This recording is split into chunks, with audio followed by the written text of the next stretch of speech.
dead. Our preaching is vain. Your faith is vain. In other words, you got nothing. He's telling his fellow Christians, he said, look, if this had not happened, Christ coming back from the dead, then all of Christianity is worthless. The Americans would say garbage. It's all garbage. Nothing. You haven't got a thing. The only thing you have is, Paul is telling the Christians, is the death and resurrection of Jesus. If that is not there, you haven't got a thing to tell anybody else. And we know the truth of this statement. Because no Christian comes and tells us that we will teach you hygiene. I'm talking about personal hygiene. We are the most hygienic people. No Christian will come and tell you that we will teach you hospitality. We are the most hospitable people. No Christian can come and tell you that we will teach you ethics or morality.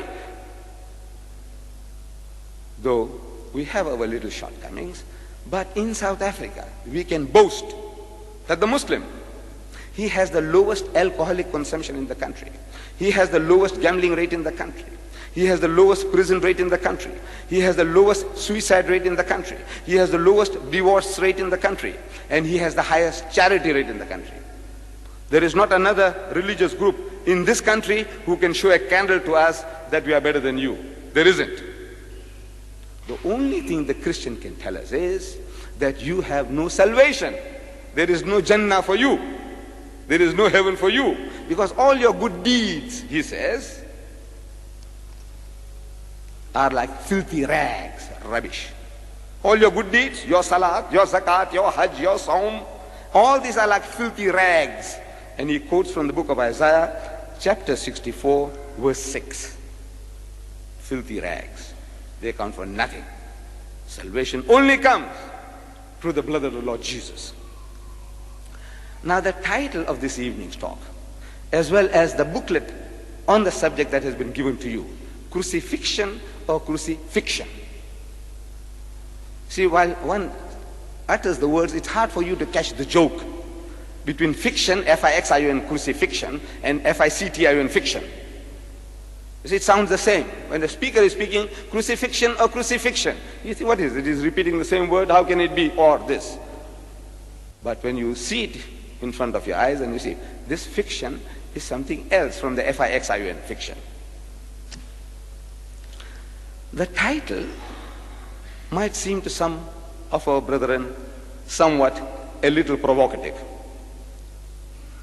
But let me assure you, my brethren, that these words are borrowed words. I have borrowed it from the Christian's own toolbox.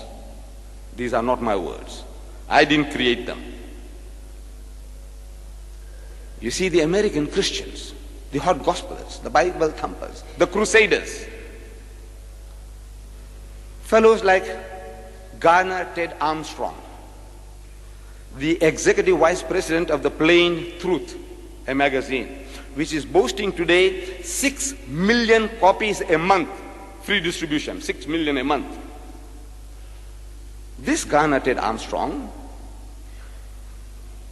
he attempts to answer his own puzzle under the heading, was the resurrection a hoax?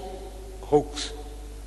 Not my words, his words. Is it a hoax? He's asking the question. Is it a hoax? And he elucidates his poser, hoax, with the words. The resurrection of Jesus Christ of Nazareth is either the supreme fact of history or a flagrant, deliberate fabrication. They're strong words. Not my words. This is how the Americans talk. These are flagrant, deliberate fabrication. Another budding young Billy Graham from America, a certain Josh McDowell of the Campus Crusade, he effuses in his book The Resurrection Factor, saying, I was forced to the conclusion, that is after 1,000 hours of specialized study on the subject of crucifixion, he said, I was forced to the conclusion that the resurrection of Jesus Christ is either, again, they always keep on using the word either. The first fellow said either, this or that, either. One of the most wicked, heartless, vicious hoaxes. Look, not my words. These are not my words. This is how they talk, the Americans. This is high pressure religious salesmanship. superlatives of the highest order. They know how to use them. He says, since it is not possible, I say, for an Oriental like me, an Easterner like me, to emulate the superlatives of our Western brethren, we have to borrow the words and we use them in meetings, titles like this. We just had a meeting in December last year, a debate between myself and a member of the Church of Christ. Great debate, Christ crucified, hoax or history. They are the words, hoax or history. And we went on to prove that it was a hoax.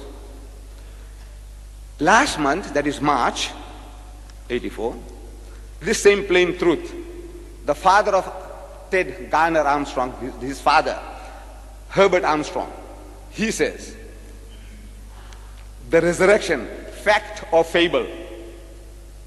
These are not our titles. We don't use words like that. It is they say, is it a fact or is it a fable? I say fact or fiction. Am I going too far out? He says, he's asking the question, fact or fable. So I said, look, instead of fable, I say fact or fiction. That is all.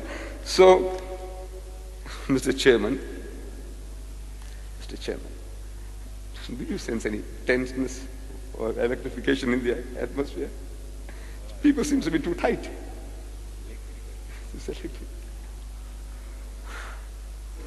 You know, I can see my brothers and sisters a bit too tight, you know, as if they are spellbound, mesmerized. I want you to relax a little, please. Please relax. And to do that, look, if I may sidetrack a little, I have the 20 rand. Did you give it to me? You forgot. I had an idea. You haven't got it with you. What have you got with you? Now give it to me. Give it to me. I want to make you people feel a little at ease.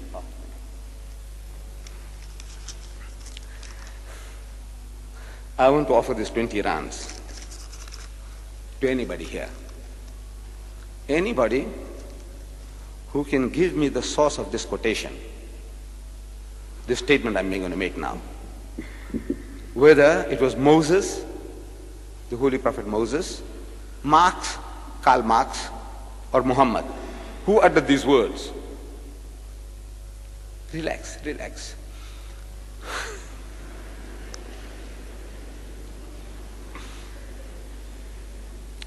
I'm quoting, for those my enemies who would not that I should reign over them, rule them, bring them hither, bring them here, and slay them before me, kill them in front of my eyes. The first person who gives me the author of that statement gets this. Moses, Marx, or Muhammad. Put up your hand, put up your hand. Come on, put up your hand. 20 rands. Anybody? Moses, Marx, or Muhammad?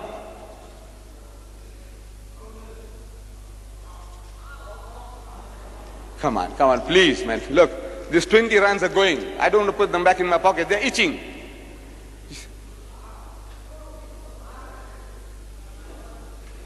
My Christian brethren. Yes. The brother wants me to repeat it. I said, this quotation, where does it originate? I was asking, Moses, Marx, or Muhammad? The quotation is, for those my enemies, you know, my enemies, who would not that I should reign, rule them. I want to rule them. I want to rule you all. I want to be the king, dictator of you all. And if you don't want that, I'm telling my followers here, my disciples, look, bring them here and kill them, slay them before me. Who said that? Moses, Marx, or Muhammad? Who said that?